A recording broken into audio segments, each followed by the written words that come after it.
భయపడకు రామ్, నీకు మంచి మార్క్సే వస్తాయి. రాకపోతే? వచ్చినా రాకపోయినా సింబా ఇప్పుడు ముఫాసాకి ఫేవరెటే కదా. Thank you daddy.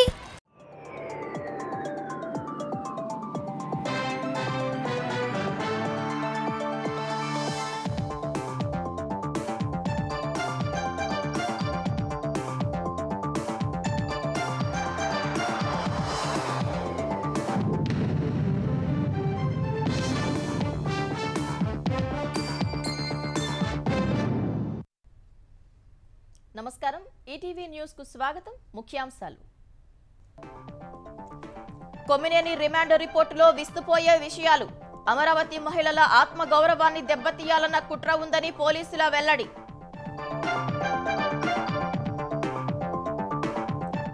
Bharati cement సున్నపురాయి లీజుల రద్దుకు న్యాయ విభాగం గ్రీన్ సిగ్నల్. నేడు గనుల శాఖ సమీక్షలో సీఎం చంద్రబాబు తుది నిర్ణయం తీసుకునే అవకాశం. మెయిన్స్ ఫలితాలు విడుదల చేసిన ఏపీపీఎస్సీ 1:2 నిష్పత్తిలో మౌఖిక పరీక్షలకు అభ్యర్థుల ఎంపిక.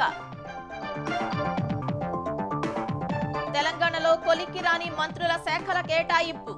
రాహుల్ ఖర్గేలతో సీఎం రేవంత్ సుదీర్ఘ మంతనాలు. హుటాహుటిన ఢిల్లీ వెళ్లిన ఉత్తమ్, నేడు భట్టి పయనం.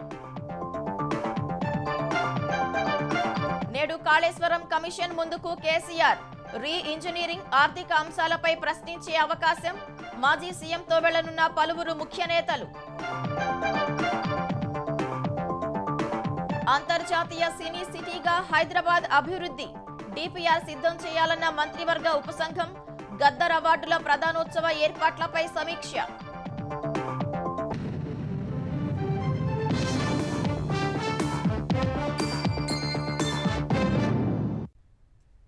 అమరావతి మహిళల పట్ల సాక్షి ఛానల్లో చేసిన జుగుప్సాకర వ్యాఖ్యలు ఉద్దేశపూర్వకంగా చేసినవేనని కొమ్మినేని శ్రీనివాసరావు రిమాండ్ రిపోర్టులో పోలీసులు స్పష్టం చేశారు. అమరావతి మహిళల ఆత్మ గౌరవాన్ని దెబ్బతీయాలని మిగతా నిందితులతో కలిసి కొమ్మినేని కుట్ర చేశారని తెలిపారు. రాజధానిపై కుట్రపూరితంగా అసభ్య ప్రచారం చేస్తున్నారని పోలీసులు వెల్లడించారు. అమరావతి మహిళలపై అసభ్య వ్యాఖ్యల కేసులో సోమవారం హైదరాబాద్లో అరెస్టు చేసిన కొమ్మినేని శ్రీనివాసరావును తుళ్లూరు పోలీసులు మంగళగిరి కోర్టులో హాజరుపరిచారు. హేయమైన వ్యాఖ్యల వెనకున్న కుట్రలో కొమ్మినేని ప్రమేయం, పాత్ర, ఆయన వెనకున్న శక్తులు, ప్రాథమిక దర్యాప్తులో గుర్తించిన అంశాలపై వివరిస్తూ రిమాండ్ రిపోర్టు సమర్పించారు. రాజధాని అమరావతి పట్ల సాక్షి ఛానల్లో చేసిన వ్యాఖ్యలు అప్పటికప్పుడు ఏవో యాదృచ్ఛికంగా చేసినవి కావని, ముందస్తు కుట్రలో భాగంగా పథకం ప్రకారం మాట్లాడినవేనని రిమాండ్ రిపోర్టులో వెల్లడించారు. అమరావతి ప్రాంత మహిళల ఆత్మగౌరవాన్ని అవమానించేలా వ్యాఖ్యలు చేయించడం ద్వారా సమాజంలో అశాంతి, అలజడి, హింసను రేకెత్తించారని, పరిపాలనను అస్థిరపరిచారనే దురుద్దేశంతోనే ఇదంతా చేశారని పోలీసులు తేల్చారు. మిగతా నిందితులతో కలిసి కొమ్మినేని శ్రీనివాసరావు ఈ కుట్రకు పాల్పడినట్లు స్పష్టం చేశారు. అందులో భాగంగానే కృష్ణంరాజును కేఎస్ఆర్ లైవ్ షోకు పిలిపించి మాట్లాడించినట్లు పోలీసులు నిర్ధారించారు.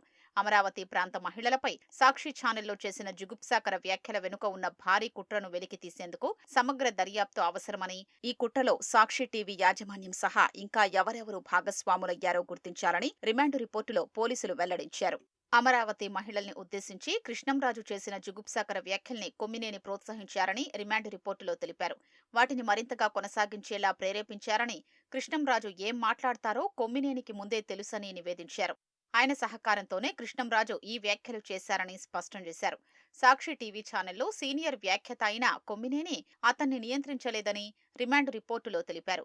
కృష్ణంరాజును మొదట్లోనే కొమ్మినేని అడ్డుకునుంటే ఈ నేరం జరిగేది కాదని పోలీసులు తేల్చారు. కేఎస్ఆర్ లైవ్ షోకు కృష్ణంరాజును అతిథిగా ఎంపిక చేసుకోవడం వెనుక ముందస్తు కుట్ర ఉందన్నారు. కృష్ణంరాజు వ్యాఖ్యల్ని సమర్థించేలా కొమ్మినేని మాట్లాడారని రిమాండ్ రిపోర్టులో పేర్కొన్నారు. ఇలా మాట్లాడినందుకు సామాజిక మాధ్యమాల్లో ట్రోలింగ్ చేయొచ్చంటూ కృష్ణంరాజుకు కొమ్మినేని వత్తాసు పలికారని పోలీసులు తెలిపారు. ఆ తర్వాత కృష్ణంరాజు మరింత రెచ్చిపోయి దళితులు, గిరిజనులు, హిందూ, క్రైస్తవ, ముస్లిం మహిళలు వారి మతపరమైన విశ్వాసాల్ని తీవ్రంగా దెబ్బతీశారని రిమాండ్ రిపోర్టులో వివరించారు. అమరావతి ప్రాంతానికి ఉన్న చారిత్రక నేపథ్యం రీత్యా దాన్ని దేవతల రాజధానిగా ప్రజలు భావిస్తారని పోలీసులు తెలిపారు. అమరావతిలో రాజధాని నిర్మాణం మొదలైనప్పటి నుంచి ఏదోలా దెబ్బతీయాలని, ఆటంకం కలిగించాలనే దురుద్దేశంతో వైసీపీ నాయకులు అసభ్య, అనుచిత వ్యాఖ్యలు చేస్తూనే ఉన్నారని దర్యాప్తులో గుర్తించామన్నారు. ఈ క్రమంలోనే కేఎస్ఆర్ లైవ్ షోలో వ్యాఖ్యలు చేశారన్నారు.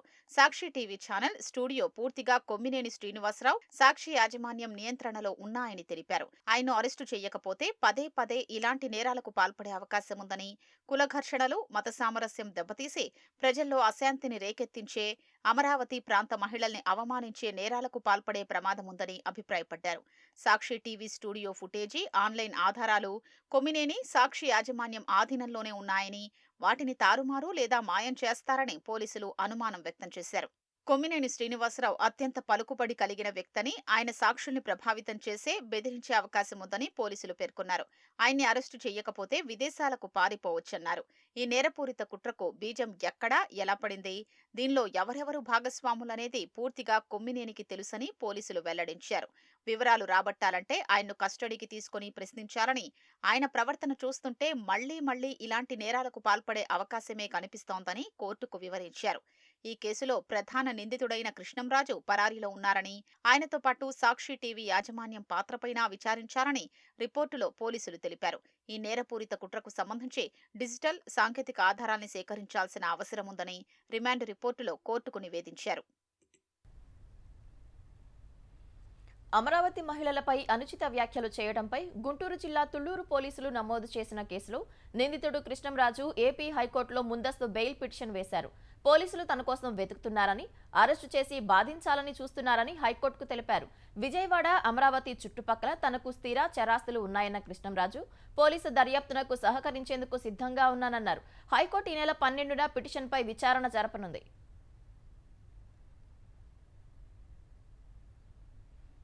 ఆంధ్రప్రదేశ్లో గ్రూప్ 1 మెయిన్స్ ఫలితాలు విడుదలయ్యాయి. మే 3 నుంచి 9 వరకు నిర్వహించిన మెయిన్స్ పరీక్షల ఫలితాలను ఏపీపీఎస్సీ విడుదల చేసింది. విజయవాడ, విశాఖ, తిరుపతి, అనంతపురంలోని 13 కేంద్రాల్లో మెయిన్స్ పరీక్షలను నిర్వహించారు. పరీక్షలు పూర్తయిన వెంటనే ఏమాత్రం జాప్యం లేకుండా వెంటనే జవాబు పత్రాల మూల్యాంకనం చేపట్టిన ఏపీపీఎస్సీ నెల రోజుల వ్యవధిలోనే మెయిన్స్ పరీక్షల ఫలితాలు విడుదల చేసింది. 2023లో అప్పట్లో ఖాళీగా ఉన్న 89 పోస్టుల భర్తీ కోసం నోటిఫికేషన్ విడుదల చేశారు. మెయిన్స్ పరీక్షల్లో వచ్చిన మార్కుల మేరకు 1:2 నిష్పత్తిలో అభ్యర్థులను మౌఖిక పరీక్షలకు ఏపీపీఎస్సీ ఎంపిక చేసింది. ఈ నెల 23 నుంచి 30 వరకు గ్రూప్ 1 ఇంటర్వ్యూలు నిర్వహించనున్నారు. తెలంగాణలో కాంగ్రెస్ అధికారం చేపట్టిన ఏడాదిన్నర తర్వాత మంత్రివర్గ విస్తరణ చేపట్టగా ఇప్పుడు అందరి దృష్టి శాఖల కేటాయింపుపైనే ఉంది.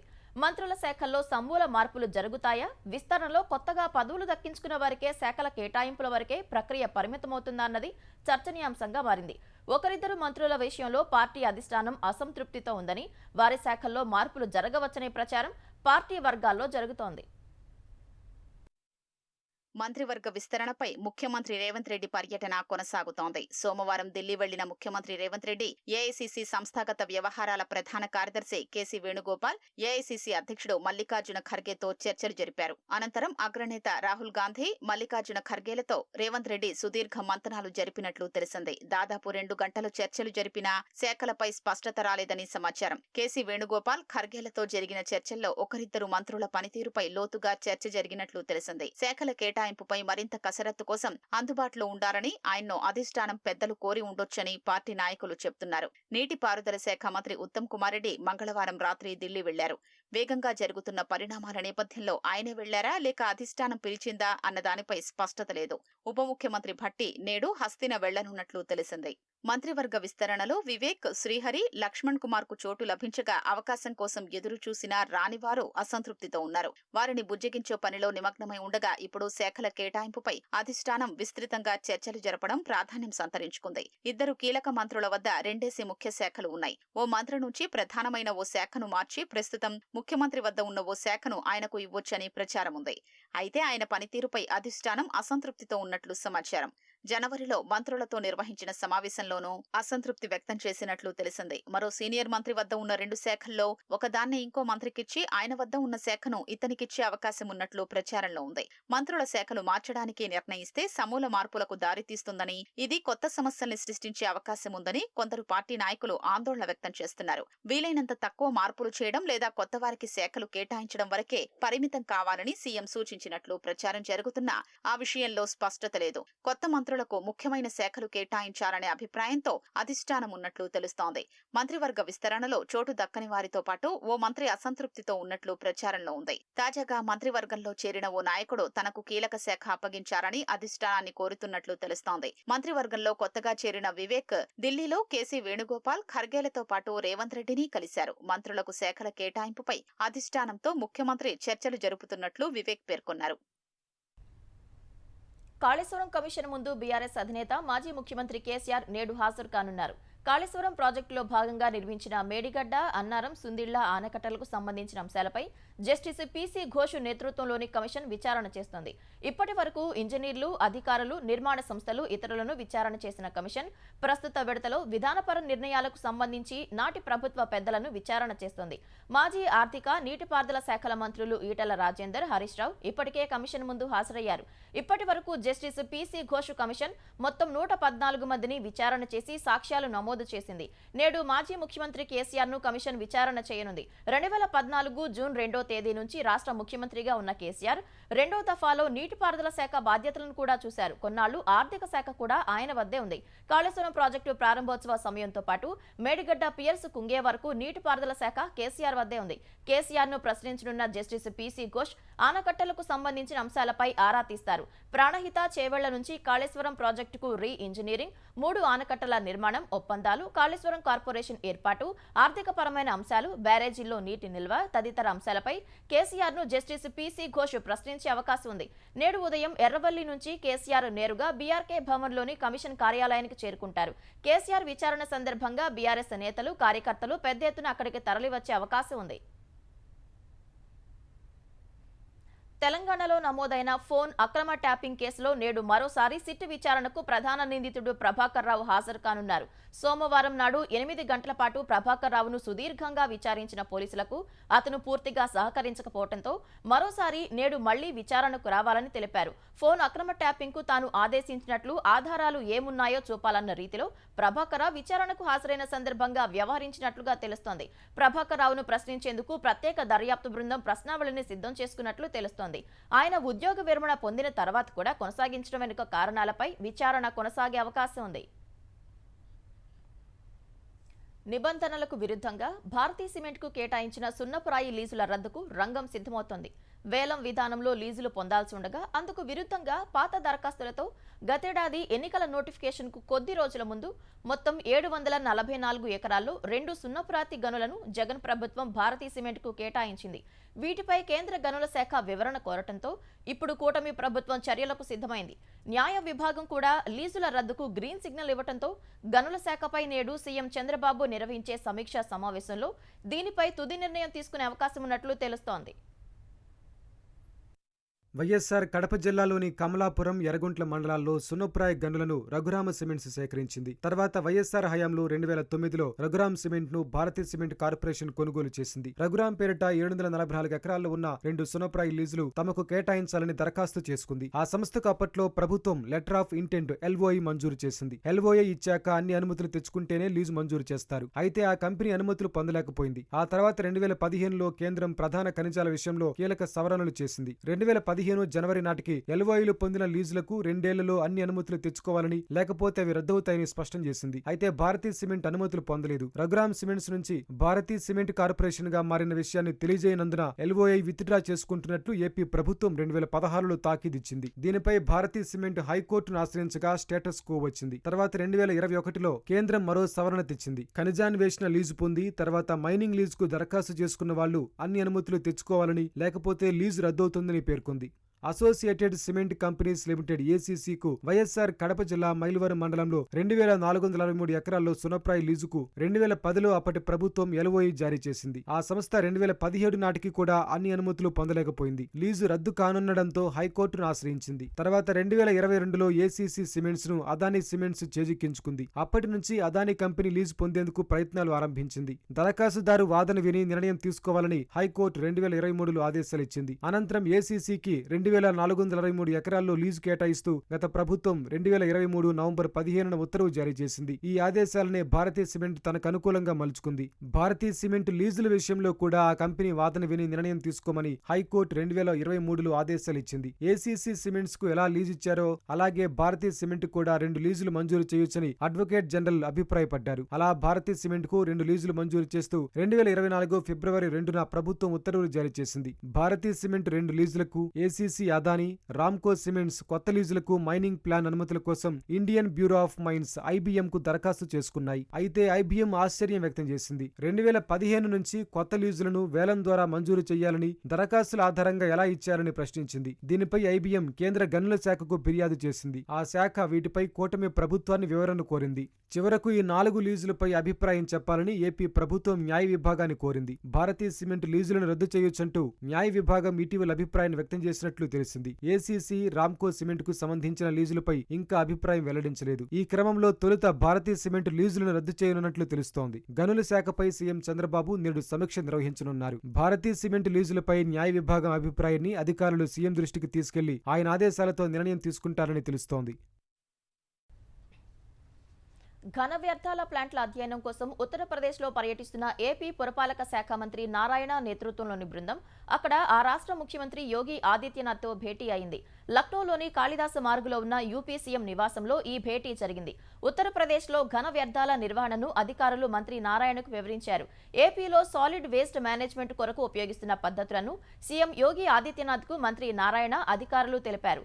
ఏపీలో అనుసరిస్తున్న పద్ధతులను పరిశీలించేందుకు రావాలని యూపీ అధికారులను నారాయణ ఆహ్వానించారు.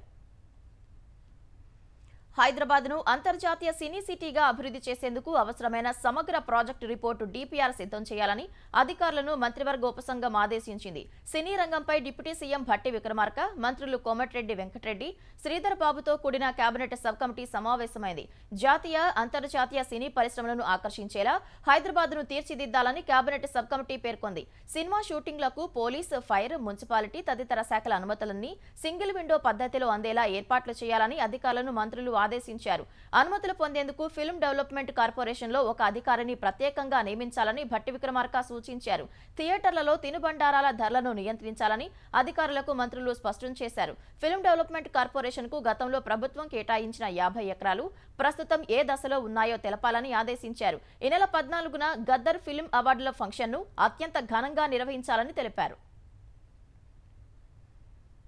తెలంగాణలోని సిద్దిపేట జిల్లా నర్మేటలో నిర్మిస్తున్న ఆయిల్ పామ్ ఫ్యాక్టరీ నిర్మాణం పనులు జూలై నాటికి పూర్తవ్వాలని వ్యవసాయ శాఖ మంత్రి తుమ్మల నాగేశ్వరరావు ఆదేశించారు. హైదరాబాద్ బషీర్బాగ్లోని ఆయిల్ ఫెడ్ కార్యాలయంలో సంస్థ పనితీరుపై మంత్రి సమీక్షించారు. ఆయిల్ ఫెడ్ సంస్థ ఆర్థికంగా బలోపేతమై రైతులు లాభాలు గడించేలా అధికారులు నిబద్ధతతో పనిచేయాలని సూచించారు. ఆయిల్ పామ్ నర్సరీలను అధికారులు నిరంతరం పర్యవేక్షించాలన్నారు. అంతర పంటల విషయంలో రైతులకు సరైన అవగాహన కల్పించేందుకు అధికారులు ప్రొఫెసర్ జయశంకర్ వ్యవసాయ విశ్వవిద్యాలయం శాస్త్రవేత్తల సహకారం తీసుకోవాలని తెలిపారు. రాష్ట్రంలో 5 లక్షల ఎకరాల సాగు లక్ష్యంగా ఆయిల్ ఫెడ్ సంస్థ పనిచేయాలన్నారు. ఆయిల్ ఫెడ్ ఉత్పత్తులు, ఉప ఉత్పత్తులను మార్కెటింగ్ చేసి సంస్థను ప్రగతి పథంలో నడిపించాలని తుమ్మల పేర్కొన్నారు. హైడ్రా ఒక్కటే హైదరాబాద్ను పూర్తిగా మార్చలేదని, ప్రజల భాగస్వామ్యంతోనే మహానగర సమస్యలు ఒక్కొక్కటిగా పరిష్కారం అవుతాయని హైడ్రా కమిషనర్ రంగనాథ్ స్పష్టం చేశారు. వర్షాకాలం అత్యవసర బాధ్యతల అప్పగింతపై స్పందించిన ఆయన విపత్తు నిర్వహణ అంతా ఒకే గొడుగు కింద ఉండాలనే ఉద్దేశంతోనే ప్రభుత్వం హైడ్రాకు బాధ్యతలు అప్పగించినట్లు చెప్పారు. జీహెచ్ఎంసీ పరిధిలోని మాన్సూన్ ఎమర్జెన్సీ టీంలు హైడ్రా కోసం పనిచేయనున్నట్లు చెప్పారు. ప్రస్తుతం 300 ప్రాంతాల్లో వరద నీరు నిలుస్తుందని, ఆ నీటిని చెరువులు, నాలాల్లోకి మళ్లించేందుకు ప్రత్యేక కార్యాచరణ సిద్ధం చేసినట్లు రంగనాథ్ వివరించారు.